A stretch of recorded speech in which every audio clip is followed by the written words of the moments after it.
Oi, Valentina, Aí, meu querido, que prazer. bem com você? Tudo bem, Ari? O pessoal está entrando, já tem bastante gente. A Aline, a Raíssa, sejam todas e todos muito bem-vindos na OAB Live. E hoje nós estamos com um tema muito importante para a advocacia. Nós vamos falar sobre a nova publicidade.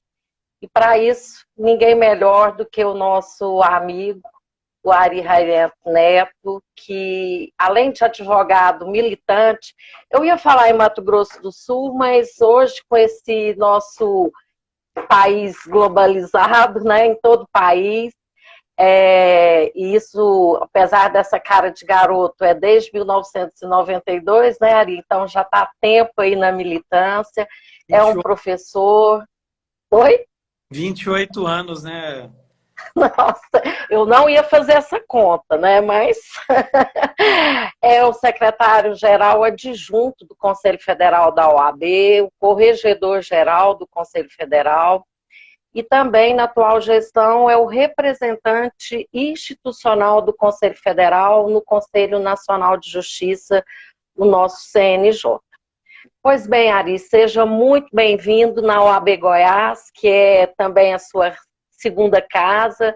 Nós somos OABs co-irmãs e em nome do nosso presidente Lúcio Flávio, de toda a diretoria, saiba que é um prazer contar com a sua participação para esclarecer para a advocacia o reflexo dessa pandemia.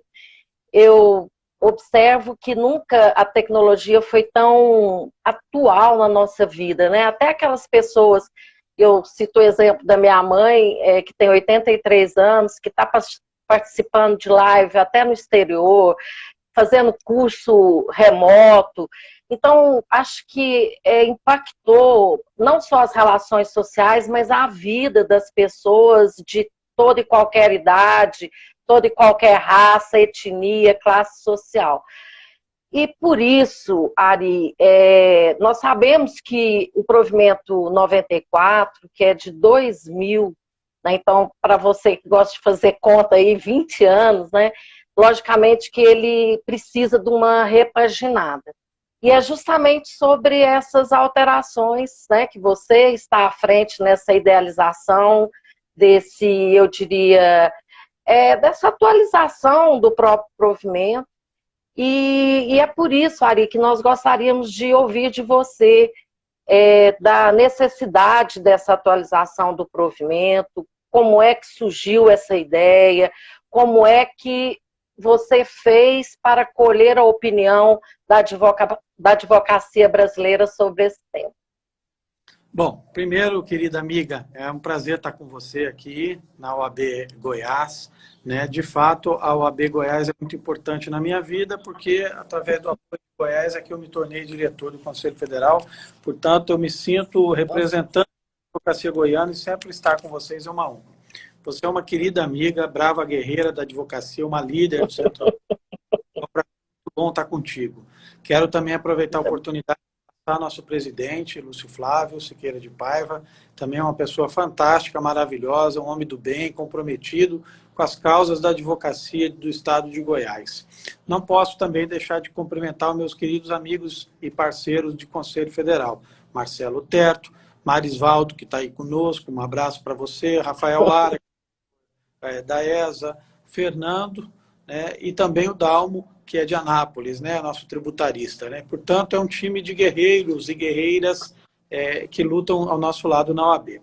Bom, Valentina, esse tema ele começou logo que nós assumimos, né, a Corregedoria do Conselho Federal. Dois fatores foram determinantes para que a gente repensasse na revisão pensasse na revisão do provimento 94/2000. Primeiro, o ponto que me chamou a atenção, Valentina, como presidente da segunda Câmara, foram decisões que eu comecei a constatar no julgamento dos processos éticos relacionados à publicidade totalmente conflitantes, né? A segunda Câmara é o órgão de cúpula do processo ético no Brasil, né? Então, recebe as representações que vêm de todos os 27 estados da Federação e do Distrito Federal. Logo, nós começamos a deparar com decisões conflitantes sobre temas idênticos, e aí isso me despertou muita curiosidade. E eu fui checar o que estava acontecendo e percebi que cada tribunal de ética, em função da formação humanística, intelectual, religiosa dos julgadores, e até em face da ambiguidade do texto, né, do provimento 94, nós tínhamos julgamentos tão díspares para temas tão similares, né? No outro ponto, Valentina, eu também detectei uma série de consultas no órgão especial. Você, como membro do órgão especial, sabe que eu estou dizendo muitas consultas sobre esse tema no órgão especial. E aí eu comecei a refletir o porquê que aquilo estava acontecendo, né? Fui estudar com a equipe, chegamos à conclusão de que nós tínhamos dois problemas. Um, a ambiguidade do texto, e dois, esta transformação na maneira com que as pessoas passaram a se comunicar nessa última década, nessas últimas 2 décadas, né, com mais ênfase agora na última década, uma transformação muito radical na forma de lidar, na forma de se apresentar na sociedade e, sobretudo, na forma de se comunicar mesmo, né? Uma transformação digital e tecnológica muito grande. E isso, Valentino, o provimento não acompanhou. O provimento ainda falava no gênero internet, né? Mas não nas ferramentas que nós temos hoje à disposição. Então, a advocacia, sobretudo a jovem advocacia, passou a utilizar essas ferramentas para se apresentar para a sociedade, e nós não tínhamos regulação, como não temos ainda regulação detalhada disso. Começaram, então, os tribunais a enfrentar reclamações ou denúncias de publicidade, e cada qual começou a decidir a sua maneira. Eu sempre brinco que nós somos, né, dessa geração mediana, né, não é jovem nem é tão velho, nós somos um ser em transformação. Eu comecei advogando, Valentina, na máquina. Eu era estudante de direito, fui estagiário, era máquina. Passei depois para aquela elétrica, que apagava. Depois vieram os primeiros computadores, aqueles verdinhos que, né, faziam básico só. Depois nós começamos para outras linhas mais modernas de computadores até chegar na era do celular, né? E agora na era digital por completo, né?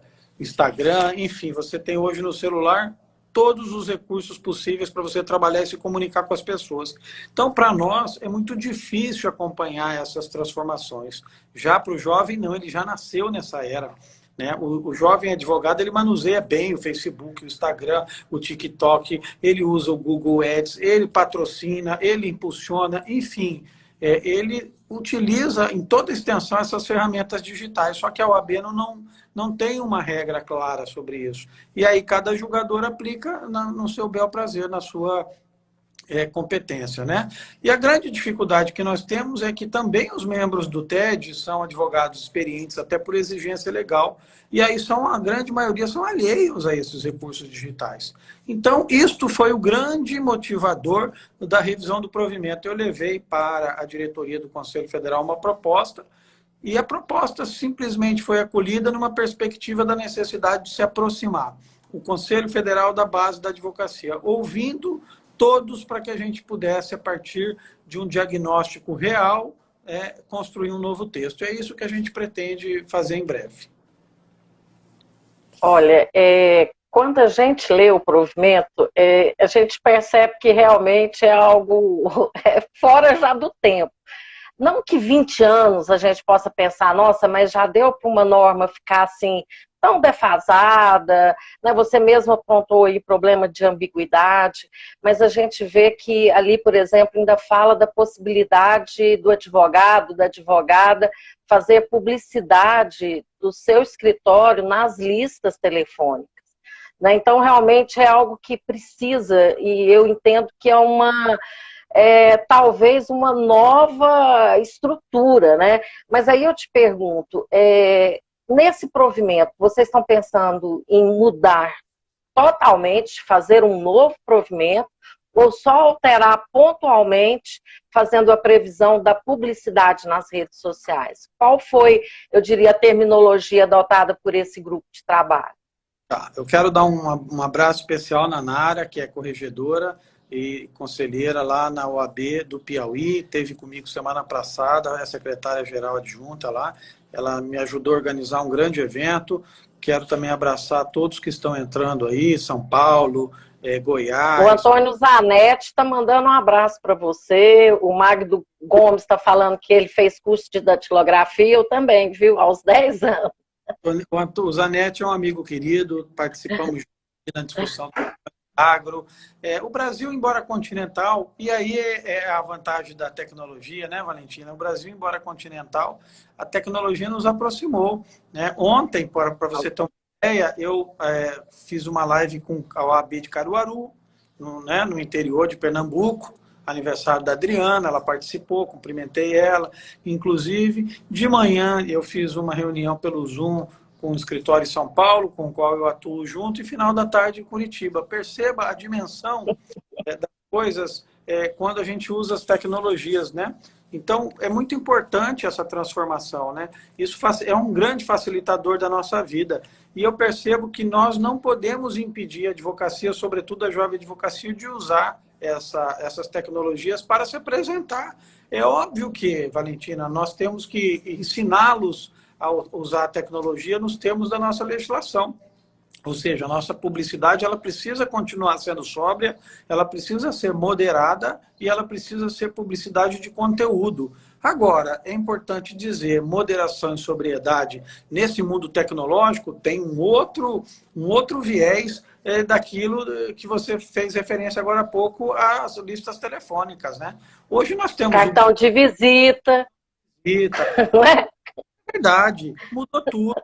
Mudou tudo. E perceba, amiga, nós começamos a andar pelo Brasil para tratar desse tema antes da pandemia. Nós não imaginávamos que viria uma pandemia. Nós começamos isso no ano passado. Visitamos 14 seccionais, inclusive Goiás, né? Andamos pelo Brasil. Doutora Deuzira recebeu vocês aqui. É uma querida amiga também, sempre está conosco, sempre nos orientando. Aliás, eu quero falar um pouquinho daqui a pouco sobre a fiscalização, sobre o TAC e sobre a ideia de Goiás que nós exportamos. Inclusive, Goiás é um exportador de ideias boas para a advocacia brasileira. Quando nós começamos a viajar pelo Brasil, o que nós detectamos, sabe? Esse fosso que há entre a jovem e a advocacia experiente, um fosso muito grande. O jovem advogado não tendo condições de se apresentar ao mercado pelos meios tradicionais, Valentina, e não tendo recursos, sobretudo, para pagar, para participar de um anuário, para participar de uma revista especializada, para mandar uma mala direta, né? Ele acabava, com menos de um ano, deixando a profissão e buscando outra alternativa. Então, o que é importante dizer, meus queridos amigos e amigas? As redes sociais, elas permitem a universalização, né? Todo mundo é igual, todo mundo pode alcançar aquele segmento que você pretende atingir com o teu conteúdo profissional, né? Se é na área do direito eleitoral, se é na área do direito civil, se tem uma especialidade em família, enfim, aquele conteúdo que você tenha expertise, né? E é de graça, né? É de graça, ou para aqueles que acham que nós devemos permitir o impulsionamento e o patrocínio, com pouco dinheiro você consegue alcançar um segmento profissional. E eu sempre digo, Valentina, as pessoas perguntam para mim, Ari, o que é que vai poder nas redes sociais? Eu digo, o que pode na propaganda tradicional. Não é o veículo que vai mudar os nossos princípios, já respondendo então a tua pergunta, né? Nós vamos continuar imaginando que a publicidade na advocacia precisa ser sóbria, moderada e de conteúdo. Não é porque nós temos um veículo tecnológico moderno que chega em qualquer lugar do mundo que nós vamos mudar essas balizas centrais. Isso não. Até porque a jovem advocacia, ao responder o questionário do Conselho Federal, que está disponível ainda, e hoje nós temos mais ou menos 15 mil pessoas que responderam, eles sempre dizem, queremos flexibilizar, queremos usar as redes sociais, mas nós não queremos partir para um modelo radical, que é o modelo americano, onde você pode tudo, pode ir luminoso no táxi, pode outdoor na rua, pode folheto na porta do supermercado. Não. A advocacia brasileira, sobretudo a jovem advocacia, é consciente de que o nosso modelo é um modelo de sobriedade. Agora, isso não significa dizer que as redes sociais não podem ser utilizadas para que a gente consiga mandar uma mensagem qualificada para quem está do outro lado da linha. Mas você tocou num ponto aí que eu acho importante, principalmente para aqueles que trabalham muito com a rede social, que é essa possibilidade de patrocínio. E me parece que também a esse respeito há uma divergência entre as seccionais. O que você poderia falar para a gente sobre isso, Ari?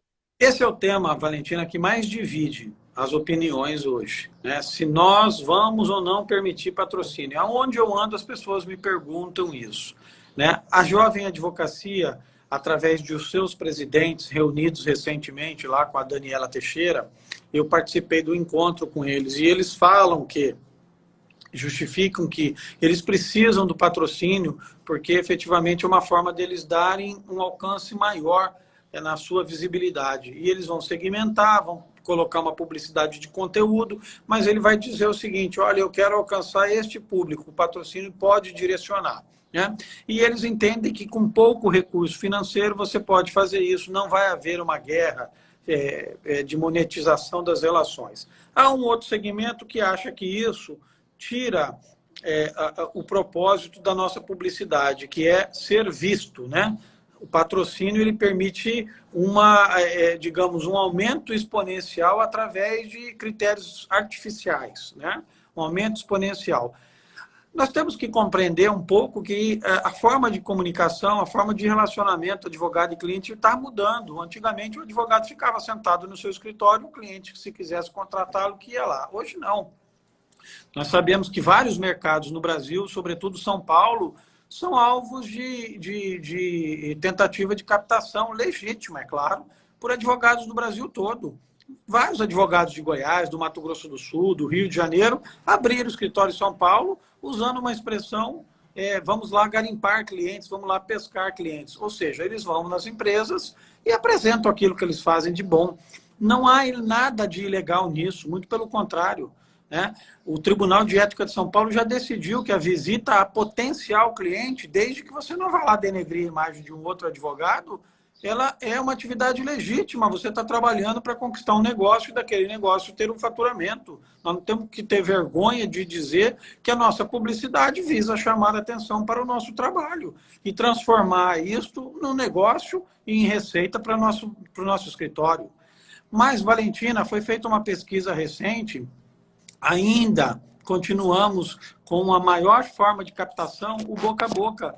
Por mais que nós estamos vivendo no mundo das redes sociais, é ainda a indicação, o maior fator de contratação do advogado. Então, eu também quero aproveitar o teu canal para olhar e falar para o jovem advogado: não se iluda, nós vamos sim dar um avanço no novo provimento, será um novo provimento, Valentina. Nós vamos fazer um provimento com princípios, com regras fundamentais, vamos tentar ser mais claros nos verbos, vamos tentar, na verdade, disciplinar a maioria das redes sociais, o YouTube, o Facebook, o Instagram, enfim, tudo que tiver aí, as lives, como nós estamos fazendo hoje, né? A utilização desses mecanismos que são tão importantes. Olha, estamos aqui agora, eu no Mato Grosso do Sul, você em Goiás, batendo um papo com gente do Brasil inteiro. Isso é importante, nós temos que aproveitar isso para a nossa vida, né? É muito importante. Se eu sou um bom advogado numa área X, por que eu não posso falar para o Brasil todo? Né? Antigamente eu falaria só para o meu mercado, para a minha cidade, no máximo para o meu estado. Hoje eu posso falar para o país todo. Então é muito bom, porque nós vamos separar o joio do trigo numa perspectiva de que aquele que tem conteúdo vai se destacar. Agora, nós precisamos compreender que a nossa profissão tem um compromisso com a história desse país e com a sobriedade. Eu sempre digo para o jovem: você entrou na advocacia já tendo um estatuto que lhe dá uma série de direitos e garantias, tendo a nossa profissão dentro da Constituição da República, como a única profissão privada do país que está lá na Constituição, com uma série de privilégios, inclusive de ingressar através da nossa entidade no Supremo Tribunal Federal para ter ações, para ter leis declaradas inconstitucionais. É só a advocacia que pode fazer isso no ambiente privado. O nosso escritório é inviolável, nós somos invioláveis e temos imunidade nos nossos escritos e nas nossas palavras. São conquistas desses últimos 90 anos, Valentina, que o jovem precisa compreender que custou muito caro isso para a advocacia, foi fruto de muito trabalho. A última, agora, recentemente, você participou disso ativamente, a criminalização da violação de prerrogativas, talvez uma das maiores conquistas da advocacia na sua história, porque era almejada há muitos anos em função da recorrente violação de prerrogativa por parte de autoridades públicas.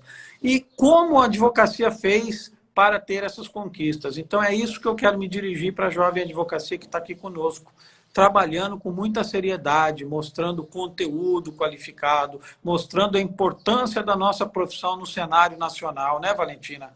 Nós não podemos jogar isso fora para permitir uma publicidade banalizada. No dia que nós permitimos luminoso no táxi, panfletagem na porta do supermercado, nós vamos transformar num produto de prateleira de supermercado, igual uma margarina, onde você compra a mais barata.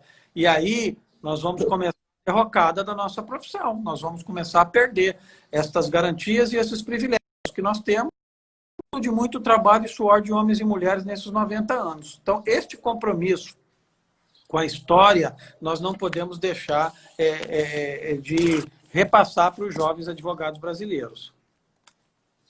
E até porque eu fico pensando assim, nós também temos aquele compromisso com a pacificação social. Então, a partir do momento que nós ostensivamente oferecemos um serviço, né, nós acabamos também estando aí fomentando o litígio. Mas você tocou em dois pontos que eu acho que são muito importantes. Primeiro, a mala direta. Você, na sua fala, se dirigiu, né, se referiu à mala direta. E eu fico pensando, no atual provimento, a mala direta ela pode ser encaminhada, mas para aqueles do nosso ciclo, às vezes os clientes, e aqueles que permitem, né, que essa mala direta seja enviada. Como que você vê eu diria, essa normatização, essa previsão do nosso provimento em relação à mala direta? Será que isso vai ser mantido? O que você vê sobre essa questão? Eu acho assim, Valentina, que algumas formas de publicidade vão ser deixadas para trás, né? Por exemplo, um cartão de visita. Hoje ninguém dá mais o cartão de visita, é muito raro, né? As pessoas dão o telefone, mandam uma mensagem no WhatsApp, né? Dão o seu Instagram, mas não dão mais o cartão de visita, né? Isso significa dizer que não vamos manter a publicidade tradicional. Nós precisamos manter a publicidade tradicional por um simples motivo, e eu tenho certeza que você vai concordar comigo. Nós estamos num Brasil continental, que tem diferenças culturais, né? Diferença de formação intelectual, religiosa e diferença de realidades. Então, eu quero te dar um exemplo. Eu fui a Paraíba conversar com os advogados lá em João Pessoa, junto com o nosso querido presidente Paulo Maia. Paulo Maia. Bom, lá estando, foi uma audiência pública muito movimentada que nós fizemos. Vieram muitos advogados do interior da Paraíba para conversar conosco. E aí, um determinado colega, que era do sertão da Paraíba, veio e me disse o seguinte: doutor, lá na minha região, a internet não chega. Então, eu não estou nem aí para a rede social, não quero saber. Eu falei, qual é o problema de vocês lá? Ele disse, a rádio. Lá tem um advogado que faz um programa de rádio todo dia. Todo dia ele é entrevistado, ele fala sobre previdenciário, no outro dia sobre família, no outro dia sobre eleitoral, no outro dia sobre penal, no outro dia sobre tributário, ele fala sobre tudo. Então, assim, ele é aquela pessoa que tem resposta para tudo. Portanto, ele é o grande desequilibrador do mercado da nossa cidade. Então, eu quero te dar esse depoimento, Valentina, para mostrar que não adianta só nós olharmos para as redes sociais, porque neste país continental nós temos diferenças e problemas de outra natureza também. Então, nós vamos atacar a publicidade tradicional, de maneira que rádio e televisão é só entrevista, quando você é chamado. Vamos parar com esse negócio de coluna em jornal, que nós sabemos que as pessoas pagam para ir lá escrever artigos, né? Vamos parar com isso. Vamos cuidar para esses anuários que são pagos. E, na verdade, ninguém é melhor que ninguém. Aquilo ali é uma propaganda paga. Nós temos que cuidar disso. Nós temos que olhar para a juventude e dizer o seguinte: você pode, sim, usar o seu Instagram, desde que seja para você dizer, olha, eu sou especialista em tal área, eu posso lhe atender em tal serviço, o Congresso Nacional aprovou e o presidente sancionou tal lei, sobre tal lei eu penso isso. Agora, nós não vamos permitir o cidadão, como eu estou vendo aí, andando de lancha, helicóptero, na porta de uma mansão, se é dele, para dar subliminarmente uma mensagem para a sociedade de que ele, sendo rico, ele é um profissional qualificado e de sucesso. Esse tipo de publicidade nós não vamos permitir. E aí eu vou entrar no segundo eixo da nossa discussão, Valentina. Rodando o país, eu detectei que a OAB tem uma falha muito grande na fiscalização.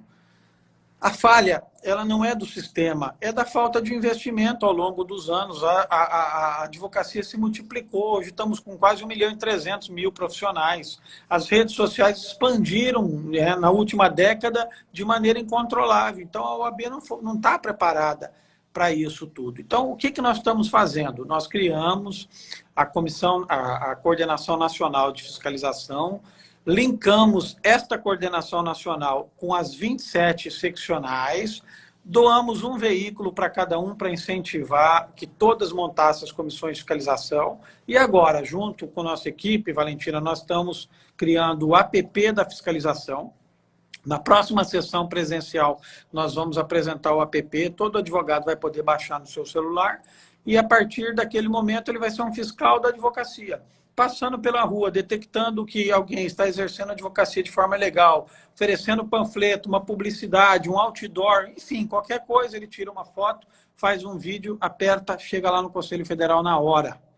Então, com isso, nós... Por exemplo, ele está andando e vê a veiculação, o oferecimento do serviço de advocacia junto com uma outra atividade, por exemplo, que no nosso provimento não permite.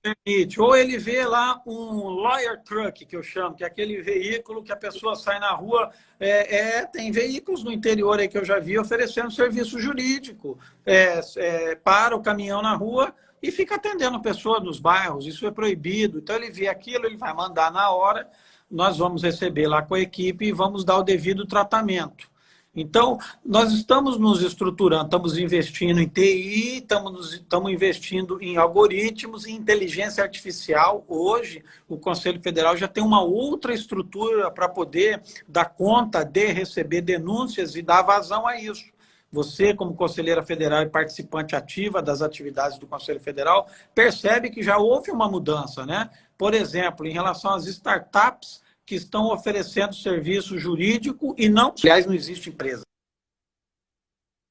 Desculpa, não são sociedades de advocacia, né? São empresas do ramo comercial ou de outra atividade comercial. Nós estamos ingressando na justiça em relação a essas empresas porque elas estão tirando o mercado que é do advogado e fazendo, sim, uma publicidade banal, oferecendo para o cliente litigar, como disse você, e nós não podemos fazer isso, estímulo à litigiosidade, e essas empresas fazem, inclusive com o oferecimento de dinheiro, ou seja, elas compram aquele futuro crédito que você tem, fruto de uma responsabilidade civil, de um dano moral, num valor bem ínfimo, usam o consumidor para demandar na justiça gratuita, que é o juizado, que é mais célere e não custa nada, e aquela diferença entre o que ele pagou para o consumidor e o que ele recebeu, as startups é que ficam com isso. Para que você tenha uma ideia, amiga, de tão mal que isso faz para a nossa profissão, no ano passado, só no setor aéreo, foram 130.000 ações. Né? Eu ficaria muito feliz se você me dissesse, mas foram 130.000 advogados contemplados, e eu vou te responder, foram 60 no Brasil só, contemplados. Então, percebam que nós talvez no único escritório. Pouquíssimos escritórios que nós já estamos fiscalizando e estamos tomando medidas, né? Então, a inteligência artificial da OAB hoje serve justamente para isso, para que a gente possa acompanhar essa transformação, esse movimento todo com mais celeridade e dar uma resposta mais eficaz para a advocacia. Né? Ajudar na fiscalização, né, Ari? Ajudar demais na fiscalização, mas nós precisamos de vários instrumentos. Então, o app é um deles, o uso de algoritmos de inteligência artificial pela equipe é outro, o veículo que foi dado é outro, mas nós também precisamos transformar um pouco mais a nossa legislação. Tem um projeto de lei lá na presidência da Câmara dos Deputados que está parado há anos, infelizmente, que é aquele projeto que criminaliza a violação das nossas prerrogativas, aquele genuinamente de dentro da ordem dos advogados do Brasil. Muito embora nós já conquistamos isso, dentro das 10 medidas contra a corrupção, né? Há um dispositivo lá naquele projeto de lei fundamental para nós vencermos essa batalha, que é o artigo 43A, que torna crime com pena severa o exercício ilegal da advocacia, como fazem essas empresas que oferecem serviços jurídicos e não são advogados, nem na forma física, nem na forma jurídica. Hoje, Valentina, isso é uma mera contravenção penal. Portanto, as pessoas conseguem ir à frente, tentar oferecer, porque sabem que a penalização, se houver, é mínima, né? Quando nós transformarmos isso em crime, com pena de 2 a 5 anos, aí a OAB vai ter à sua disposição um outro instrumento, que é a representação criminal. Além da ação civil pública, nós vamos representar criminalmente. Portanto, nós temos um conjunto de medidas que nós estamos tomando, dotando a ordem de estrutura, investindo em inteligência artificial e mudando o panorama legislativo para que a gente possa fazer esse bom combate e preservar o mercado de trabalho para o advogado brasileiro. E eu estava na última sessão do Conselho Federal, do Pleno, onde foi apresentado um provimento também voltado à publicidade, mas referente aos TACs, né? Aquele termo de ajustamento de conduta. Então, eu tenho notado que também há uma intenção, digamos assim, de não só punir, mas orientar e oportunizar, né, que aquela publicidade, por exemplo, que seja contrária ao provimento, seja retirada e sem que ele receba uma punição ética. Você poderia falar para todos, porque é uma novidade, foi essa semana. É uma grande novidade que eu esperava ter aprovada na sessão, mas como houve algumas dúvidas, pedidos de vista, eu acho que deve vir algumas propostas de aprimoramento, que é muito bom para a gente isso, né? Na próxima sessão, eu acredito que nós vamos ter esse tema resolvido, se Deus quiser. Já não depende mais de mim, né? A equipe já lançou o voto, a relatora já aprovou, agora são os pedidos de vista que vão trabalhar na flexibilização lá das regras ou até no endurecimento. A ideia do TAC da OAB nasceu justamente nessa perspectiva, Valentina, de que a OAB não é uma casa de punições, pelo contrário, é a casa das liberdades. Nós pensamos que muitas infrações éticas que estão aí hoje em relação à publicidade são fruto do desconhecimento. Ninguém estuda ética e publicidade no curso de Direito, então nós não podemos culpar as pessoas de que não estão dentro dos limites. E nós temos aquela questão que eu falei no começo aqui do nosso debate, que é a jurisprudência oscilante dos tribunais de ética. Então, se eu tiver um escritório em Campo Grande, realizar uma publicidade nesse escritório, e aqui o Tribunal de Ética validar, talvez eu possa ter uma sucursal em Goiás e o TED de Goiás não validar. Então, essa insegurança jurídica fez com que nós pensássemos num outro instrumento, que é o TAC. A ideia do TAC é: todas as infrações de menor potencial ofensivo podem ser alvo deste TAC, que é um termo de ajuste de conduta. Por exemplo, a comissão então está circulando pelas ruas, ou o APP recebe uma denúncia, vai ao escritório de advocacia. O que ele poderia fazer até hoje? Notificar e instaurar um processo ético disciplinar. Isso iria para o TED, o colega responderia um processo, tem um custo para poder isso girar no sistema OAB, chegando até o Conselho Federal, para ao final ele ter lá uma pena de censura. Né? Gastou-se um monte de dinheiro e tempo para ter uma pena de censura. É muito mais pedagógico, muito mais efetivo você chegar para esse colega e dizer: colega, a tua publicidade está irregular, você tem aqui a oportunidade de regularizar isso, e nós encerramos o caso imediatamente. Então, é com esse propósito que nós estamos apresentando essa novidade, que, aliás, já existe em Goiás. Goiás foi pioneira. Eu conheci essa realidade junto a Delzira e a toda a equipe, ao Lúcio, né? E exportei para o Conselho Federal. Também o Paraná e Santa Catarina também são dois outros vanguarda que também usam esse instrumento. É muito bom, porque você não pune o advogado, corrige aquele vício imediatamente, que muitas vezes como eu te disse, é fruto do desconhecimento, Valentina, e você não leva para o Tribunal de Ética processos de menor potencial ofensivo, permitindo com que os TEDs se debrucem sobre realmente infrações que estão a exigir o estudo e a punição, como casos de suspensão e até de exclusão. Então, eu acho que é uma forma moderna, democrática, de solucionar os problemas. As comissões de fiscalização dos estados me pediram isso, dizendo que eles tinham que ter um instrumento a mais para poder trabalhar com mais vigor. Então, nós demos a ele os veículos, que é um fator motivacional, e agora vamos dar a ele esse papel. Estamos pensando também, Valentina, numa transformação no nosso estatuto para prever a pena de multa. Hoje a pena de multa é só para quem não vota, né? Nós estamos pensando na pena de multa. Para quê? Para que a Comissão de Fiscalização possa, como acontece no CRECE, como acontece no CAU, lá dos arquitetos e engenheiros, possa lavrar um auto de infração, né? Em relação aos engenheiros, né? Você tem a fiscalização volante, vai na obra, a obra não está direita, ele embarga a obra. O TAC vai servir para isso. A publicidade está irregular, para ali imediatamente. E o advogado tem a oportunidade de corrigir, se quiser, e resolver rapidamente. Portanto, ninguém está inventando a roda, estamos exportando isso, né? Estamos nos apropriando no cenário nacional de algo que já é experimentado em Goiás, já é experimentado no Paraná e Santa Catarina, para trazer mais eficácia, inteligência e dinâmica para essa atividade, né? Porque nós não queremos punir ninguém. O que nós queremos é que a advocacia faça a boa publicidade, é só isso. E eu me recordo do voto lido na última sessão, que tem alguns requisitos para a elaboração desse TAC em relação à publicidade irregular. E um deles era não ter nenhuma condenação com trânsito em julgado. Você pode comentar para a gente esses requisitos do TAC? Sim, para a elaboração? Os requisitos do TAC são, via de regra, o primeiro é reparação do dano, né? Ou seja, aquela publicidade está irregular, ele tem que se comprometer imediatamente a regularizar. A segunda é não ter nenhuma outra condenação no Tribunal de Ética do seu estado de inscrição com trânsito em julgado, né? E o terceiro requisito ele, durante o prazo que perdurar aquele TAC, ele não pode cometer outra infração ética da mesma natureza, né? Portanto, você percebe, Valentina, que é uma medida socioeducativa, na verdade, né?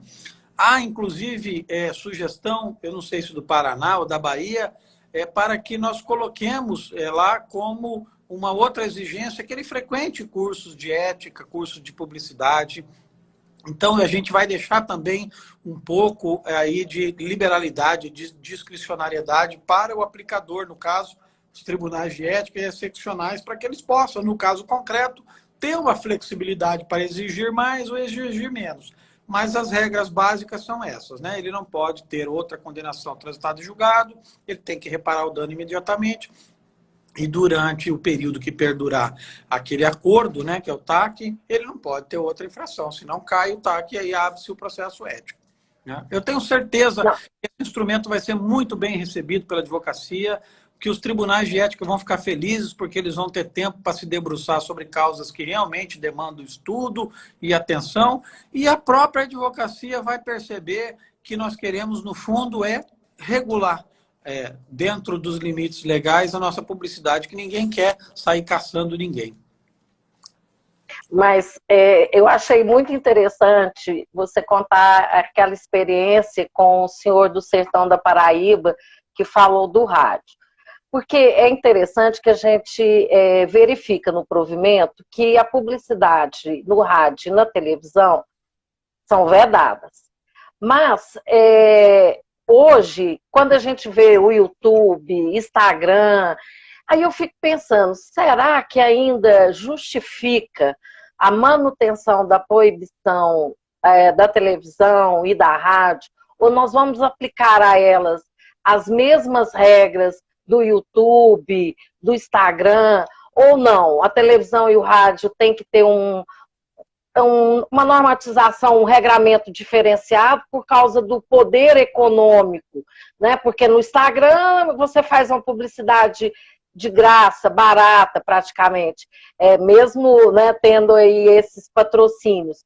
Mas já na televisão, por exemplo, no horário do Jornal Nacional, do Fantástico, poucos teriam condição de pagar os minutos, né? Como que você vê isso, Ari? Bom, antes de te responder, que eu achei fantástico essa sua pergunta, fundamental, eu quero falar para o Gustavo Escobar, que está aqui conosco. Ele perguntou: doutor Ari, Google Ads será liberado mesmo para a divulgação de conteúdo informativo? A nossa proposta, sim. O Google Ads é as páginas amarelas do século XXI. Já tem decisão do Tribunal de São Paulo e de outros nesse sentido. A proposta do Grupo Trabalho é liberar, sim, a utilização do Google Ads, tá, Gustavo? Mas eu vou aproveitar, então, que você respondeu para o Gustavo e vou registrar a Natasha, a nossa conselheira seccional, que representa muito bem a advocacia pública, ao Neucli, o Renato e o Anderson Bezerra. Pois não, Ari, desculpa. Não, que isso. Alguém pode me explicar o que é mala direta? Desculpa a ignorância. A Brena. Não é da sua época, né, Breno? Até era aquele folheto que você fazia e mandava para algum conteúdo, né? É isso. Por e-mail, né? Por e-mail. Mas antes você mandava pelo correio, né? Muito tempo atrás. Depois começou a mandar por e-mail, né? Você é mais velho que eu, tá parecendo. Deixa eu lhe dizer. Ontem nós falamos sobre isso lá com a OAB de Caruaru, a diferença das redes sociais, da rádio e da televisão. Primeiro, rádio e televisão são veículos de comunicação oficial, né? Você tem um alcance indeterminado, né? Rede social, como o nome diz, é uma rede social, que também é um veículo de comunicação, mas não é oficial. Qual é a diferença do e outro? A rede social, eu vou alcançar no máximo aquelas pessoas que estão ali me seguindo. A televisão, não. Quem liga a televisão, se eu estou ali no horário nobre, como você colocou, vai ser obrigado a me ver. A rede social, eu tenho um instrumento que é conectar e desconectar. E eu acho que a rede social é uma conquista daquele que tem a sua rede social. Ou seja, eu tenho lá 1.200, comecei agora no Instagram, tá? Depois da OAB. 2.000 seguidores. Esses 2.000 seguidores estão lá porque eles querem me ouvir de alguma forma. Se eles não estão satisfeitos com o meu conteúdo, eles vão desligar. Mesma coisa quem tem 10.000, quem tem 100.000. Ou seja, se você produz conteúdo qualificado, que chama atenção, você vai ter seguidores. Se você não tem conteúdo qualificado, você não vai ter. Eu acho que o grande debate democrático das redes sociais é isso. Ninguém põe revólver na cabeça de ninguém, você tem que me seguir, você segue porque quer.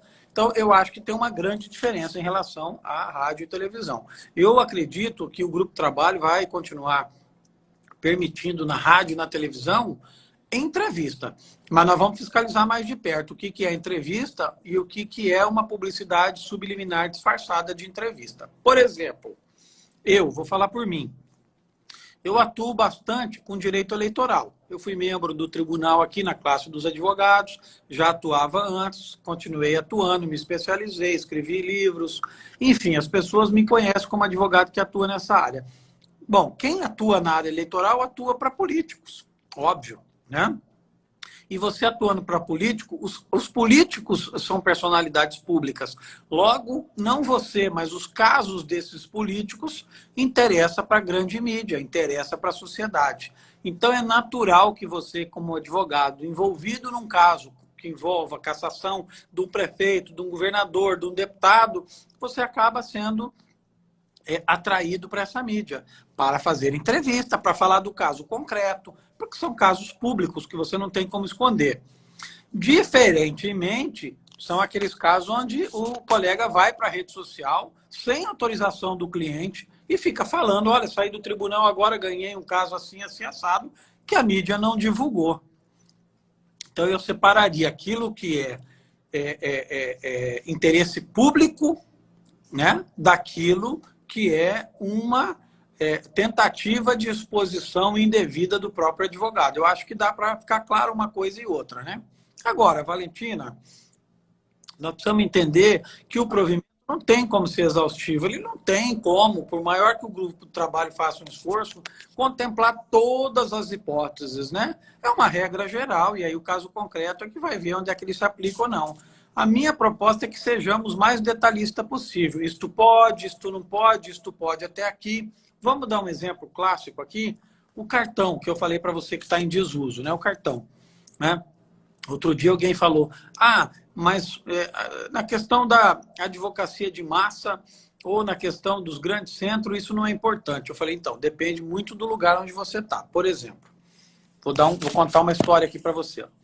Um desembargador do Tribunal de Justiça de São Paulo aposenta e vai abrir um escritório de advocacia. Aí ele vai lá e põe no cartão dele, fulano de tal advogado e dá um destaque, ex-desembargador do Tribunal de Justiça. Isso é proibido. Aí me perguntaram, por que é proibido se foi um título dele? Eu falei, eu vou dar o exemplo. Se ele vai para a cidade de São Paulo e põe um cartãozinho desse, não vai acontecer nada demais, porque lá tem 15 milhões de pessoas, 250 na capital, 1.000 advogados. Agora, se esse mesmo desembargador aposenta e vai lá para Presidente Epitácio, na divisa com Mato Grosso do Sul, uma cidade de 50 mil habitantes, 60 mil, ele abre teu escritório e leva esse cartãozinho dizendo, olha, sou ex-desembargador, acabei de sair do tribunal, deixei meus colegas todos lá. Ele acaba com o mercado da advocacia, porque é óbvio que as pessoas vão compreender que ele tem influência no tribunal, porque ele botou no cartãozinho dele que ele é desembargador. Então, ele atrapalha o mercado de trabalho. Então, perceba que um simples cartão, ele pode produzir um efeito nefasto dependendo da circunstância. É a história do rádio do sertão. Lá no sertão, você pode fazer a propaganda que for irregular. Nas redes sociais, as pessoas não olham rede social, a internet mal chega. Em alguns lugares, é óbvio, né? Mas a rádio é o grande vilão. E, ao mesmo tempo, é a grande oportunidade, né? Só que a rádio, por ser um veículo oficial de comunicação, a meu ver, ela só permite entrevista. Então, se a Valentina patrocinou o prefeito, que foi cassado e ela o absolveu, é natural a rádio. Vamos entrevistar a doutora Valentina ou falar do cliente. Quem defendeu este prefeito foi a doutora Valentina. Por quê? Porque aí o teu cliente é uma personalidade pública, a vida dele interessa para a sociedade. Agora, eu não posso pegar o João e a Maria que separaram e ir para a rede social, olha, separei o João e a Maria e aí eu fiz a defesa assim, associação. Até porque eu imagino que as pessoas me perguntam por que não posso falar? Pô, seu cliente te autorizou, então você vai ter que começar a botar no contrato, autorizo o uso, né, da imagem ou autorizo o uso dos direitos relacionados a esse caso para minha exposição. Será que se você pedir isso para o teu cliente antes de te contratar, ele vai permitir? Alguns advogados abusam, inclusive, porque eles vão falar do caso concreto sem pedir autorização para o cliente. Isso é infração ética, sim, porque nós temos o dever do sigilo profissional, é um dos principais deveres que nós temos. Inclusive, é direito nosso, ao depor, não revelar aquilo que nós conversamos com o cliente. Aí eu vou na rede social e revelo tudo. Perceba quão contraditório é isso, né? Então, existem alguns valores, Valentina, alguns princípios que nós não vamos mexer, que são pedra fundamentais na advocacia. Mas, ao contrário, o que nós precisamos é fazer com que as pessoas cumpram esses princípios, né? É isso. Mas, de tudo que você falou e todas essas orientações, a gente pode perceber que o exagero acaba comprometendo até mesmo uma divulgação regular. Nós estamos falando aí das lives, né? E eu vejo que a questão tem muito a ver com informação. Então, talvez para a gente, que nós já estamos nos nossos 10 minutos finais, para você explicar o que seria essa publicidade informativa, né? Nós podemos fazer lives, nós podemos participar de programas de rádio, mas qual que seria esse limite? Então, Valentina, eu não vou conseguir explicar todas as hipóteses, porque isso vai depender do caso. Mas assim, genericamente. Genericamente, o conteúdo é o seguinte, eu, por exemplo, vou falar de mim, eu sou advogado na área tributária e eleitoral, então conteúdo eu vim para minha rede social e falar, olha, o TSE acabou de decidir, por exemplo, que não há, e isso é verdade, ele decidiu ontem ou anteontem, que não há abuso de poder religioso. Vocês sabem que hoje está na moda, né, levar pastor, levar bispo e tal para política, ou para influenciar determinado segmento para apoiar candidato A ou B. Está muito atual isso. Então, esse caso foi para o TSE e o TSE disse não existe a figura do abuso do poder religioso. Como eu sou advogado na área eleitoral, eu posso abrir a minha rede social e fazer lá um vídeo ou algo no sentido comentando essa decisão que não é minha, não é do caso concreto minha, mas influencia toda a sociedade e interessa para o meu público. Isto é publicidade de conteúdo. Eu ir vir aqui, se eu sou professor, falar sobre um tema que eu dou aula, né? Eu vir aqui falar sobre uma lei que o Congresso Nacional acabou de aprovar e eu tenho expertise nisso, falar para o meu público, olha, os efeitos dessa lei, seja pessoa física ou jurídica, isso é conteúdo. O que não é conteúdo? O que nós estamos fazendo agora aqui é conteúdo, é um conteúdo que leva a ensinar a advocacia os novos modelos de publicidade. Isso é conteúdo. Agora, não é conteúdo eu colocar lá, olha, me contrate, essa semana é Black Friday, eu faço 3, né? Me contrate porque eu faço audiências presenciais, eu faço isso, eu faço aquilo. Olha, me contrate porque eu tive sucesso na causa ABC. Isso não é propaganda, não é publicidade informativa. Conteúdo é isso, é você falar sobre a tua formação ou sobre algo que você sabe ou algo do mundo jurídico que você tem algum recado, alguma mensagem para dar, né? Aí você afasta. Ficou muito claro. Né? É isso. Ficou muito claro, Ari. Agora, e eu te pergunto. O que eu tenho visto? Eu vi um advogado descendo do helicóptero no seu escritório, entrando num Rolls Royce. O que ele quer dizer com isso? Que ele é bem sucedido e, portanto, é bom contratá-lo. Primeiro que ele descendo de helicóptero e andando de Rolls Royce, ele é inacessível à grande maioria dos brasileiros. É isso que eu pensei, esse é caro. O público dele não está nas redes sociais. Eu também falo isso para os jovens. Bem rapidamente, Valentina, que eu estou vendo que o tempo nosso está acabando. Não, mas nós ainda temos. Eu falo muito isso para os jovens. Não adianta. Vocês têm que focar no seu público também. Você tem que focar o que você quer na advocacia. Não adianta ficar dando tiro no escuro. Essa semana eu vou falar de previdenciário, semana que vem de penal, na outra de eleitoral. Não é isso. Você tem que se especializar em alguma área. O direito hoje é muito dinâmico, está cheio de áreas do direito. Direito tecnológico, direito autoral, marcas, patentes, negócios, fusões, enfim, está cheio de novos ramos, saindo daqueles tradicionais, civil, penal, trabalhista. Você tem que focar, para isso você precisa estudar. Não adianta você vir na rede social e achar que aqui você vai achar um grande empresário, um presidente de um banco ou de uma multinacional. Presidente de banco, multinacional, esses grandes clientes não contratam por rede social. É por indicação, infelizmente ou felizmente, a nossa profissão ainda é assim, a indicação é a melhor publicidade. Isso não significa dizer que a rede social não pode lhe permitir chegar a algum lugar, chegar a ser conhecido, né? Desde que você tenha uma publicidade informativa, ou seja, você não vem aqui fazer palhaçada. Conteúdo. Desde que tenha conteúdo. Não pode vulgarizar, não pode banalizar. Eu sempre uso esse Ari, exemplo. Nós não somos... Não, foi ótimo. Nós não somos margarina na prateleira do supermercado. Nós não somos. Nós não estamos sujeitos ao Código de Defesa do Consumidor. Nós não podemos nos colocar como uma mercadoria. Então, a nossa publicidade não pode ser igual a mercadoria. Olha, me contrata essa semana que eu faço 2 por 1. Isso não é a nossa profissão. É isso. E quando é que você acha que nós vamos ter já a aprovação desse novo provimento? Tanto do TAC, quanto esse da publicidade? TAC eu espero que na próxima sessão. O conselheiro Sarkis pediu vista, acredito que ele deva trazer algumas colaborações já na próxima sessão, né?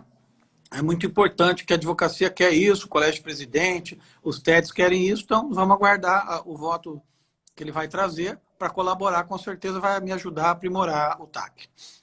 Em relação ao novo provimento da publicidade, o Grupo de Trabalho está redigindo mas o presidente Felipe me pediu que levasse esse tema quando nós tivéssemos sessão presencial. Por quê? Porque vai exigir, no mínimo, uma sessão inteira para tratar disso. Eu pretendo mandar para todo mundo o projeto com antecedência, para poder olhar, fazer críticas, para que a gente possa diminuir o ponto de conflito e debate na sessão presencial. Então, agora nós estamos na mão de Deus. Precisamos acabar com essa pandemia ou reduzir ela para índices suportáveis, com vacina, com segurança, para a gente voltar a ter sessão presencial e a enfrentar esse tema. Eu não acho que tem condição de enfrentar isso numa sessão online, é muito difícil. E me parece que setembro ainda vai ser virtual a sessão. Então antes de outubro não dá, né? Aí depois nós temos outubro, novembro e dezembro. Então vamos ver. Mas nós temos todo ano que vem. Nós vamos entregar a gestão com um novo texto moderno e eficaz, que vai aí ficar mais 20 anos em vigor, com certeza. Esse é o nosso propósito.